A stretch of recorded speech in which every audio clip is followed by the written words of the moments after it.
సాబ్ teaser Raja Saab లెవెల్లోనే ఉంది.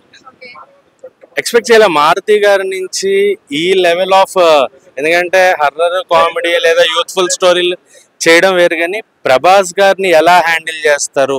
చాలా trolls వచ్చాయి, చాలా మంది చాలా రకాలుగా మాట్లాడారు. మారుతి సినిమాలో చేయడం ఏంటి ప్రభాస్ అన్నారు, ప్రభాస్ రేంజ్ ఏంటి మారుతి గారు తీసిన సినిమా, చాలా చాలా చాలా వినబడ్డాయి. అలాంటి వాటన్నిటికీ ఒక టీజర్తో నోరు మూయించారనే చెప్పొచ్చు. ప్రభాస్ లుక్స్ పైన కూడా చాలా అంటే చాలా ట్రోల్స్ వచ్చాయి. లుక్స్ చాలా ఓల్డ్ అయిపోతున్నాడు, అంటే ఏజ్డ్ లా కనిపిస్తున్నాడు అని చెప్పి. సో ఇందులో అంటే ఇప్పుడు మన రాజాసాబ్ లో ఆ లుక్స్ ఎలా అనిపించండి? మామూలుగా లేవు అసలు, మళ్ళీ వింటేజ్ ప్రభాస్ గారిని చూసినట్టు అనిపించింది.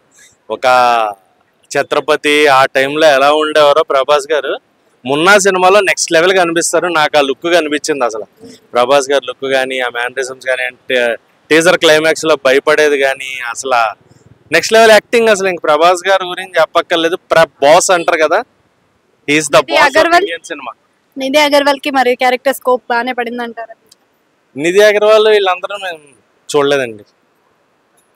కటౌట్ కనిపిస్తున్నప్పుడు కళ్ళకి ఎవరి వైపు వెళ్తాయి. ఎంతమంది హీరోయిన్లు ఉన్నా boss of Indian cinema Prabhas గారే కనిపించారు. అండ్ మెయిన్ గా మన తెలుగులో టీజర్ వేయడం వేరు, లేదా హిందీలో ఒక 2 లాంగ్వేజ్ వేస్తారు. బట్ ఐమాక్స్ స్క్రీన్ ని ఇన్నాళ్ళకి పర్ఫెక్ట్ గా వాడుకున్నారు అనిపించింది.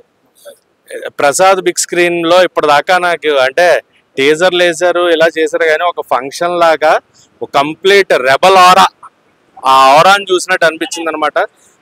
నేషనల్ వైడ్ మీడియా మొత్తం వచ్చి అసలు కంప్లీట్ గా 5 లాంగ్వేజెస్ లో టీజర్ వేసి మళ్ళీ తెలుగులో 2 times టీజర్, బిగ్ స్క్రీన్ ని పర్ఫెక్ట్ గా వాడారు. ఇవాళ ప్రభాస్ గారు లుక్స్ కరెక్ట్ గా మనకు కనిపించేలాగా అనే ఒక ఫీల్ అయితే క్రియేట్ చేశారు. అండ్ మారుతి గారు ఫ్యాన్స్ మీకు గుడి కట్టేస్తారంట, అది చూసుకోండి మరి. నెక్స్ట్ లెవెల్ ఇంకా సినిమా మీద భారీగా ఎక్స్పెక్టేషన్లు పెరిగిపోయి ఒక horror, fantasy, thriller and Prabhas గారు, సంజయ్ దత్ గారు. సో అసలు ఏం జరగబోతుంది అనే కథ మనకు తెలుసున్న కథే ఉంటుంది ఖచ్చితంగా. బట్ రెబల్ స్టార్ గారు తీసుకెళ్లిపోతారు సినిమాని అనే విధంగా ఉంది. అండ్ మారుతి గారు అండ్ తమన్నా మీరు నిజంగా దేవుడన్నా ఏం తాకి కొడతారు మ్యూజిక్ అనేది అర్థం కాదు, కానీ మాకు మీరు కొట్టే ప్రతి మ్యూజిక్ కూడా ఒక వింటేజ్ వైపు ఇచ్చింది. థియేటర్లో అలా షేక్ ఆడింది అనమాట. హర్రర్ ఫీల్ కానీ కామెడీ కానీ ఏదన్నా కానీ. సో అంతే, ఇంకా చెప్పగల రాజాసాబ్ ఈజ్ రాజాసాబ్.